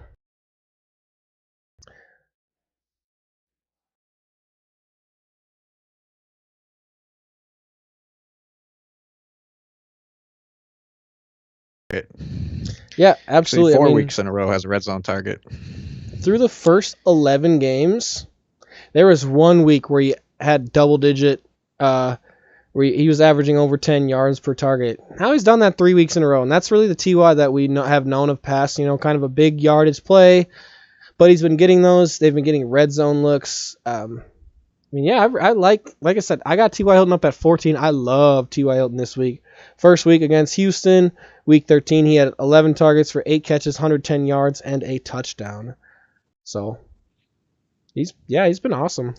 Yeah, and this is a must-win game for them because you're gonna go assume Tennessee is gonna go beat Detroit, and so Yeah, Colts have been hot and they must win this game. yeah, absolutely. Colts and Titans are neck and neck in the division. There's a very good chance they finish with the same amount of wins. I think this determines it's gonna exactly, but these divisional wins are gonna be huge for home field advantage in the first round. Exactly. These are the ones that you got to go out and win. I mean, both the Titans and the Colts have one tough game remaining on the schedule. The Titans play the Packers. Colts play the Steelers. I have said in our sports podcast, I think with the Colts playing Jacksonville, Houston, and Steelers to finish out the season, I think the Colts win out. But now I guess that's we're bridging more into not fantasy football talk. So yeah. T.Y. Hilton, go out, play him. He's a great play. You probably got him off waivers because somebody probably drafted him and was super disappointed and then dropped him. So it's... We got Trey with the question. What's going on, Trey? How you doing tonight? Trey, full PPR start to Deontay Johnson, Robert Woods, Brandon Cooks, or DeAndre Swift. I feel like we got to go Deontay, right? That's one. Yeah, I'm going Deontay Johnson just because of he's getting a massive amount of targets. He's had drops. They've been bad, but you can't ignore the volume. And I'm going Swift at flex. If that's Robert Woods is playing the Jets, it's a great matchup. I understand that, but I think Swift just can have so scared of Deontay getting benched for drops again. Yeah, it's worrisome, but that's Ben Roethlisberger's favorite. And he target. Still had 7 targets last week. 4 for 40, so obviously he wasn't great, but you got to remember, look at it in perspective. Look at what he had done the prior 6 games. I mean, he's been a PPR monster. A dud game was coming. It's an easy matchup. I expect him to get on track. And yeah, as far as the Robert Woods thing goes, here's what I'll say. He had been on a great tear the previous couple weeks. Then last week, had a little bit of a dud. Still saw 8 targets, but...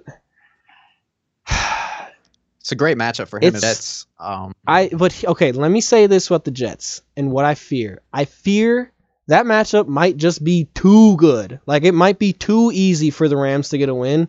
I know last week Seattle obviously handled business, but I think it's gonna be like Cam Akers it's gonna be a big Cam Akers game. I mean, not really like DeAndre Swift this week, if you're asking about that. Yeah, too. I mean, DK Metcalf had a good, not great game against the Jets. I mean, this is the thing that I was saying. Like, Chris Carson got 12 carries. Carlos Hyde got 15 carries. Penny Hart got a carry. David Moore got a carry. DJ Dallas got 4 carries. Geno Smith came in the game and was throwing the ball. This is what I expect to see out of the Rams. I expect to see a lot of Cam Akers. I expect to see a lot of Darrell Henderson. I also expect to see a lot of Malcolm Brown. Last week, you would have expected, oh my gosh, DK Metcalf, the most talented, one of the most physically gifted receivers in the league, is going to go out and destroy the Jets. Had 6 catches for 61 yards and a touchdown. Not disappointed, but you're kind of expecting more out of DK Metcalf. Tyler Lockett got you 5 for 52. That's good, not great. I think DeAndre Swift's upside is higher, and he's got a safe floor in PPR. I actually think I like him a little bit more with Matt Stafford out. I think we see more checkdowns. But yeah, Tennessee has not been great against the running back either, so he has a good matchup. So I think I like Swift and Johnson, but Woods it's hard to sit Woods. Yeah, it's really hard to sit Woods, man. But I put Robert Woods outside of my 20 just because of that fact. Like, I think the Rams just coast to a win. Like, they're going to have to do very little. Their defense is going to do a lot. I think we see another monster game out of Cam Akers. So, yeah. Let's see. Where were we at? Mike Evans, KC. Yeah, we was at Cooper Cup, but Oh, Cooper Cup. Well, we Yep. just talked about the Jets, and we just talked about the Rams a little bit. Pass catchers. I think he's a safer play, but again, I just like. I think the Jets is too good of a matchup. Like they're so bad. Like you don't need your star players to go out. Like I wouldn't be surprised if this is like Josh Reynolds has a big game, or yeah. I just think we see like at least 40 to 50 rushing attempts out of the Rams this week. yeah, I like that.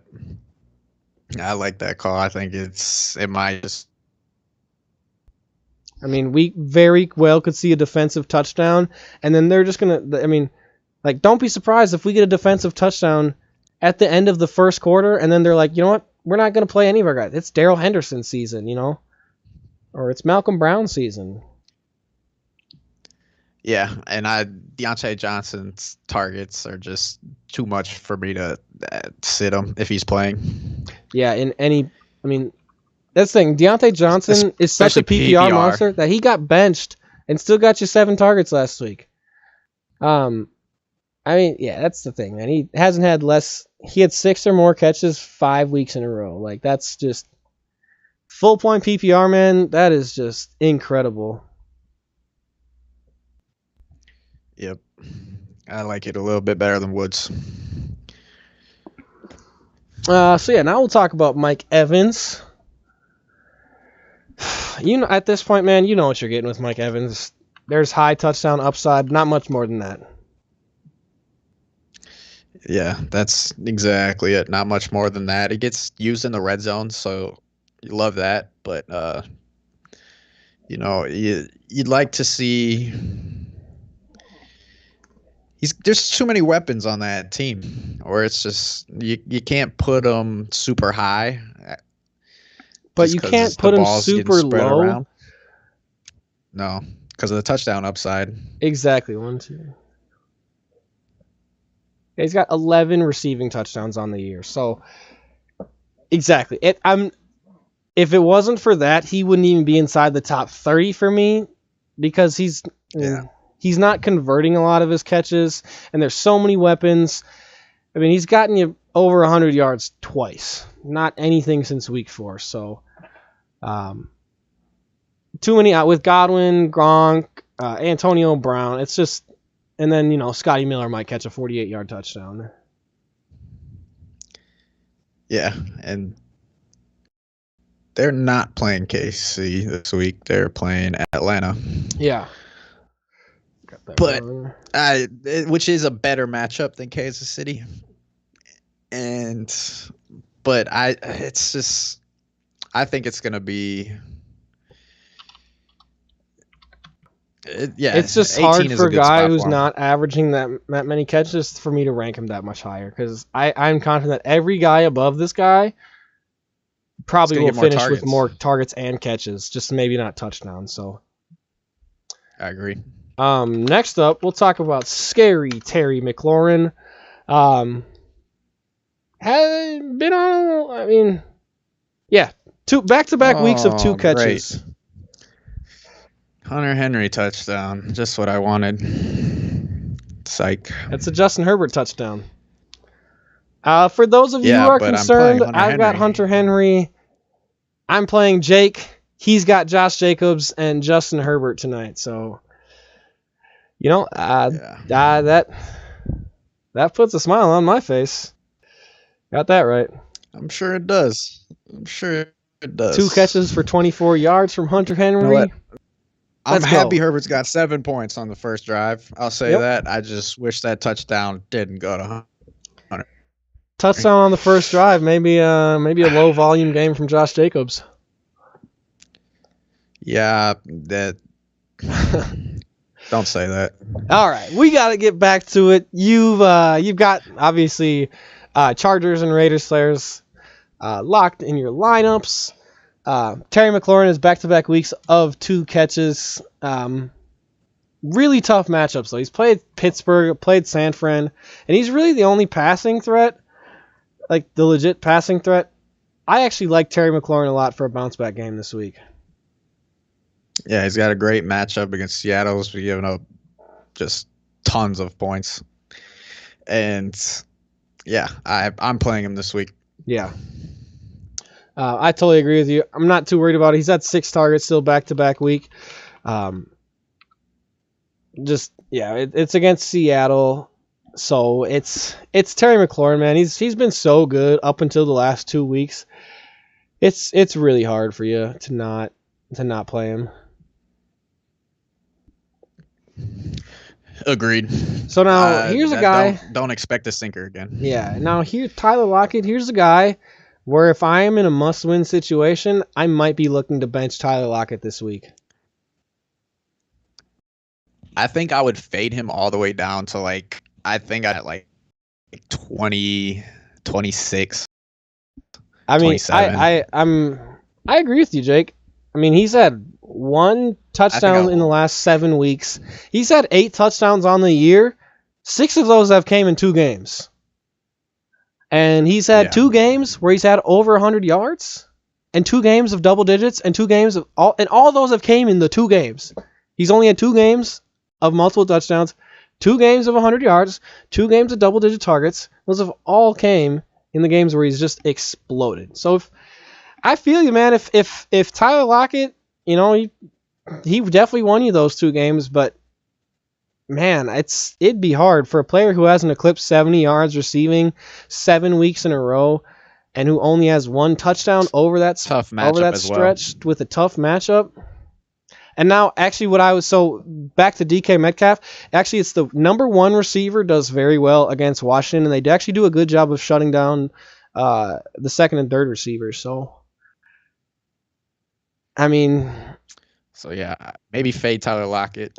Yeah, a little bit lower than some of these guys. You're in a must-win situation. I'd have a hard time feeling confident about playing. I'd probably rather start Amari Cooper. I could agree with you there. So we talked about Robert Woods. I don't think we need to cover him too much. What are your thoughts on Amari Cooper this week? It's he's had a touchdown 3 weeks in a row now. Yeah, Cowboys can always disappoint, but yeah, exactly. He's had a touchdown 3 weeks in a row. Looks like he's Andy Dalton's favorite target. And I expect him to have probably 6 or 7 catches at least for a floor this week again. Yeah, exactly. I mean, things are looking up for Amari Cooper. He's definitely not in that low-end WR1 like he was with Dak. He's now a high-end flex, low-end WR2, but he's comfortably in there if he's getting 6+ targets a game, if he's getting red zone looks. You know what you're getting, I think. Agreed. Well, Jake, look at that. 17-yard reception for Josh Jacobs. That's what you need. I love to see it. That's what you need. I love to see that, actually. Yep, that's what you need. Getting you a nice long catch already. Look at that smile on Jake's face. Josh Jacobs got a 17-yard catch. That's just what we love to see here at Across the Plane. We like to see smiles coming from fantasy football. Okay, yeah. So I just, receivers go really deep. The guy that shot up the most for both of us actually was Jarvis Landry. Now the reason why I shot him up so high, James Bradbury, the number 1 cornerback, is having one of the best seasons in the entire NFL. There you go, 20-yard run for Josh Jacobs. Look at that. Look at Jake just smiling there, getting points from Josh Jacobs. He almost benched him. But, almost benched. I had to give him my honest, thoughtful analysis, and I said, you know what? Go ahead and play Josh Jacobs against me. Yep.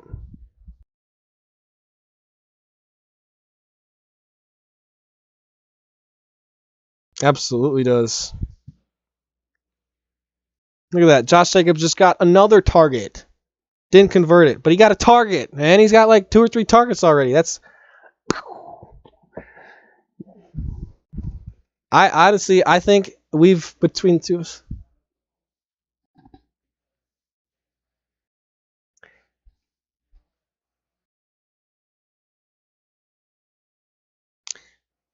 He can throw. He has a passing attempt and completion now 2 weeks in a row, and now 3 weeks in a row. He's had at least 6 catches, 9 targets. Has had 2 touchdowns out of his last 3 weeks. Great matchup. In his one game versus the Giants, he had 18 targets off of 11 receptions for 99 yards. Granted, it was a while ago, 2015, but hey, you know what? They're without their top cornerback. I really like Jarvis Landry, especially with the improved play of Baker Mayfield.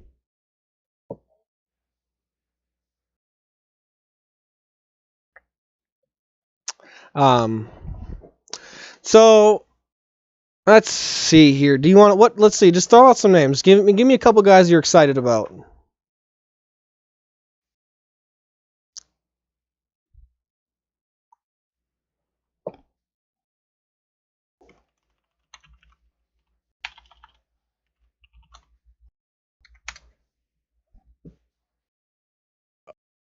Robbie Anderson this week.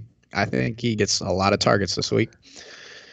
And I also am Kiki Kuti. And you took that one from me there, Jake. He's been pretty good when he's on the field. Looks like he's one of Deshaun Watson's go-to guys. And he got a touchdown. He got a touchdown last week. The week before, he had 9 targets off 8 for 141. Only had 3 catches last week, but his big game was against the Colts, who they play this week. So,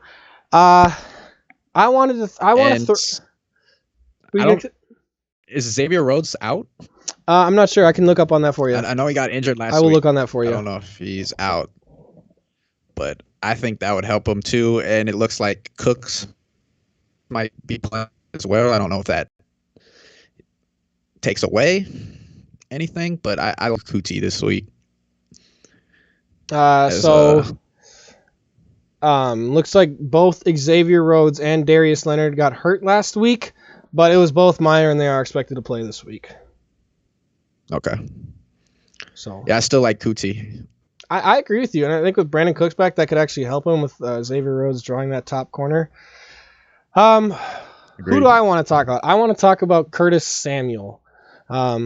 And honestly, he's probably if you just want to talk about wide receivers that you picked up off waivers in the second half of the season, you're gonna have a hard time finding anyone better than Curtis Samuel.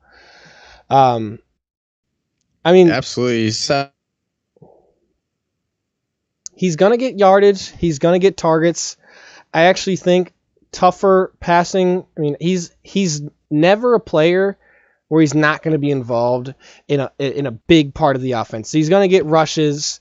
They're going to give him a lot of targets. He's seen 9 or more targets 3 out of his last 5 weeks, and 7 or more catches 3 out of the last 5 weeks. He gets touchdowns. He gets air yards. I think Curtis Samuel could be a really high upside play this week. Another guy I want to talk about, I think Corey Davis. Corey Davis, now he's been so up and down. He had a great game versus the Browns with 11 for 182 and a touchdown, then turned around for 3 for 34. Now, this is a great matchup versus Detroit. I definitely think he has a little bit of a bounce back game. I like Corey Davis in a bounce back game a lot. Let's see. So, people really kind of underperform. I think, matchup is good this week, and it's good to play Corey Davis, I think. Yeah, absolutely. Outside of that, Nelson Aguilar is off to a good start so far, but it's too late. I'm not really too high on Marvin Jones if Matt Stafford is out. So I think for sure for me, Curtis Samuel is going to be the guy Curtis Samuel and Jarvis Landry, I'm really high on those two guys. All right, well, that's going to wrap it up for our wide receivers. We're getting to the tail end of our show here. We're going to go through our tight ends really quick. Obviously, you're playing Darren Waller tonight if you've got him. You're playing him every single week if you've got him. Travis Kelce also is going to be number 1 every single week. He's on pace to have the most yards ever for tight end, also on pace to lead the league in yardage at the tight end position. Pretty incredible, all things considered. It's just been absolutely incredible. I mean, the only thing about the Chiefs, I will say, doubt it happens this week. If they win this week, I think, and the Steelers lose, I think. Maybe. You think he's benched? I think I want to say if that happens, if the Steelers lose because this is a divisional game, and they haven't dropped a divisional game yet,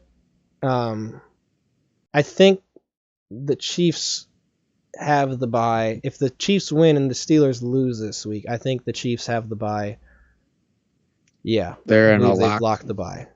Yeah, I think they would be a lock too.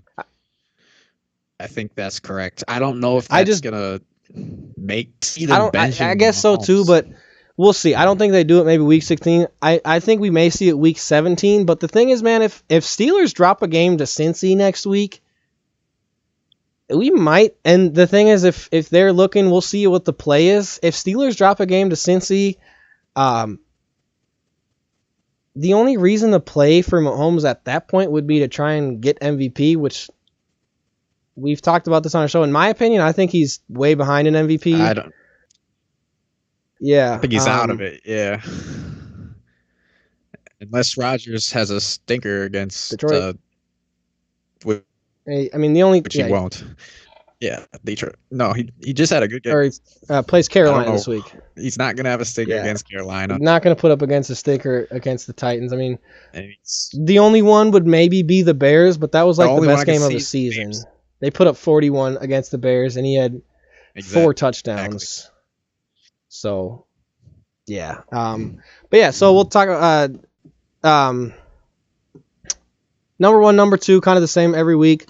Number 3 and number 4 are also usually pretty close up in there. We got T.J. Hawkinson. He's honestly he's probably the safest play week in, week out at tight end outside of these top 2 guys. And I'm going to keep him there even with Matt Stafford out.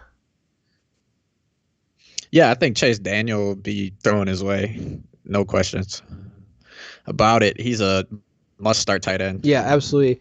Mark Andrews coming in at number 4. He's been playing better as of late. He's obviously been out with COVID, but it's a great matchup. It is, and I mean he had he's a must start in his first game back. He is playing. Yeah, first game back from COVID last week. He had 5 for 78, which now brings it to 3 games in a row. He's had at least 5 catches, which I mean he had a 4-game streak before that where he hadn't hit that. So things are looking up for Mark Andrews. Things are looking up for Lamar Jackson and the entire Ravens offense. I mean, Hollywood Brown has been playing better. Mark Andrews has been playing better. J.K. Dobbins has been playing great. Lamar Jackson's been playing great. So that's what we like to see. Yeah, I just need to get the defense to help them out a bit, and that is a dangerous team. Yeah, absolutely. We got especially playoff time. Yeah, we got. I agree with you. I think we got Gronk next up. He had he got a touchdown last week, but only 1 catch for 2 yards and a touchdown off 2 targets. But the week before he had 6 for 106. Now, just simply put, there's not a lot of tight ends who can go out and get you 6 for 106. Simply put. Not at all. No, he's one of the few, and the chemistry has been there between him and Brady, and Atlanta's a great matchup. Yeah. Next up, we got Hunter Henry, he's got a touchdown, so he's a lock for a top 10 play already. On pace to have a great game. He's got 2 catches, 20 at tight end. Yeah, 2 for 24 and a touchdown. I mean, that you could stop the game right now, and you got a good tight end. You got a good game out of your tight end. But end of the first quarter, he's got 2 for 24 and a touchdown. He's picked up his play as of late. We got Evan Engram next up, and he's. And if you want to talk about pure talent, he's top 2, top 3. He's so athletic. He's so physically gifted. But he just needs to do more than 2 catches for 18 yards. Simply put, they need to throw him the ball more. Whether it's I think Colt McCoy is serviceable, but it just is a really tough loss for the Giants offense. Is it Daniel Jones or McCoy coming out to start? I think it might be Daniel Jones this week, but either way, it's not going to change anything. I'll say it's not going to change anything. No, I agree. I was just curious if you knew. Next up, we got Dallas Goedert. What are your thoughts on Dallas Goedert?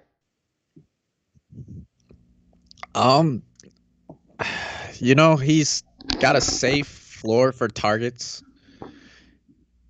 Trubisky or Cam is a question we got. I'm going Mitch Trubisky. He's playing a way worse defense. Yeah, I'm not starting a guy who's not. Patty. I mean, I'm not starting Cam Newton. They're playing Miami, who's been tough. Turned Pat Mahomes over 3 times last week. They've been one of the best defense. We'll flip back to our QB rankings really quick for you. Just to show you, Cam Newton is not inside of our top 20. Yeah.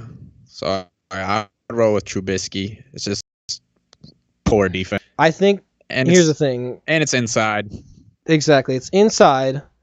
Trubisky's been playing better lately. And I think the big thing we have to remember is that from what I saw last week, I saw a guy who's playing for his job. Who's playing like he wants to still be the starter next week. Now, I don't think it's a good idea. It's a terrible idea for the Chicago to do that. But these are the types of games, decent games that they win against Detroit. A game where Mitch Trubisky has a good game against Houston. Those are the games that are going to get Chicago Bears fans another year of Mitch Trubisky. They didn't win against Detroit. They blew it, but they should have won. Sorry, they blew it. Yeah, they should have won. Sorry. He was playing great up until they blew it, though. Yeah, but yeah, it's just a way better matchup than Cam Newton has, and Cam Newton's real hit or miss. I mean, here's the thing about Cam Newton, man. They scored 45 points the week before, and he had like less than 70 passing yards. I know he had 2 rushing touchdowns, but like, come on, man. Patty, be real with me. Who's on your waiver wire? Is Jalen Hurts on your waiver wire? Is Philly Rivers on the waiver wire? Is Jared Goff on the waiver wire? Yeah, I think those guys better. I'd start Jalen Hurts if you can.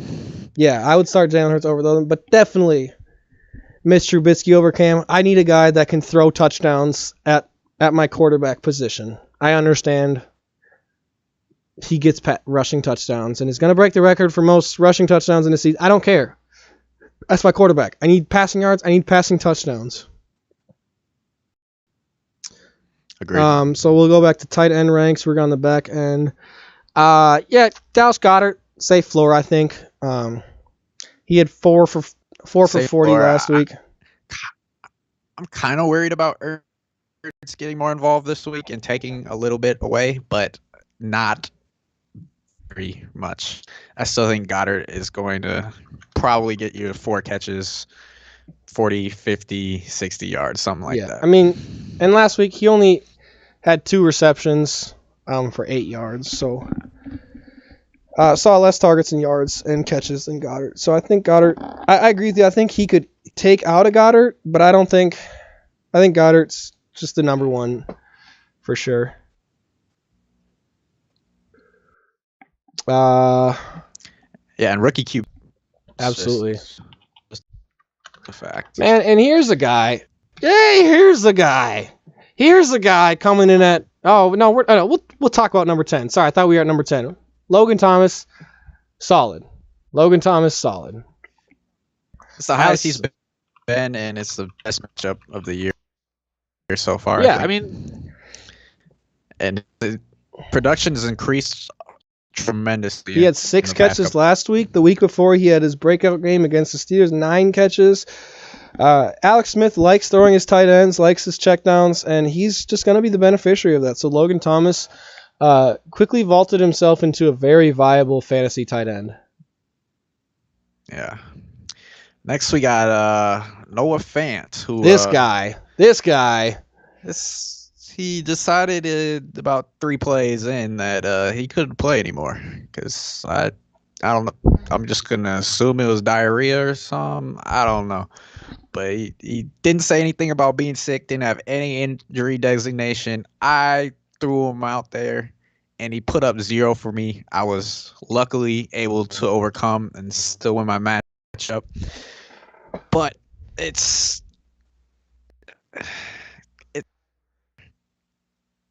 I kind of like him when he plays, but I'm not super high on him. Yeah, I agree with you. He's very talented, but with Drew Lock in Denver, they like to run the ball. It's just not a whole lot. I don't really want to talk about any of these guys outside the top 10. He's not as good as Hockenson. Yeah, no, definitely not. Let's see. Yeah, like I said, I don't really want to talk about any of these guys. They were both drafted outside of the top 12, except I want to talk about, you had a guy, Irv Smith, who you're kind of high on this week. What are your thoughts on Irv Smith this week? I like Irv Smith in this Vikings offense. I think Rudolph is faded out, and does like his tight ends. So yeah, like Irv Smith. I mean, as a Vikings fan, I really wish he became a more focal point of the offense because he is so talented. I mean, he is very fast and agile for his size. Being 6'2", 240, big guy. 3 touchdowns over the last 3 weeks. You just would like to see great hands. Had a season high 63, or sorry, no, he had 64 yards week 5. Almost a season high yardage, 63 last week. Big play tight end, averaging 50. Yeah, got a touchdown. That's now 3 in the last 3 weeks. It's just, I like to see. I'd have him higher. Talent. He's one of the most talented players. One of the most talented players, absolutely, at the tight end position. I wish the Vikings would use him. Me too, man. At least target him 9 times a game. I think that would help us. Yeah, absolutely. So last but not least, we'll flip over to the defense rankings, wrap this show up.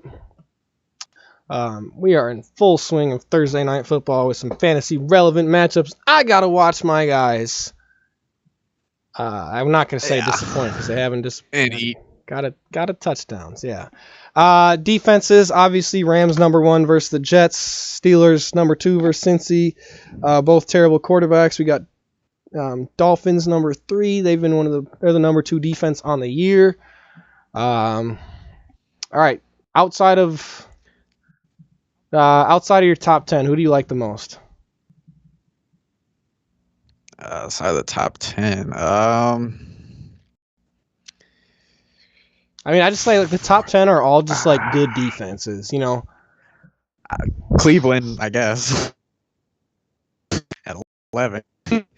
But yeah, team has sack potential. They've been getting to the quarterback. So how do you say football team or Cleveland?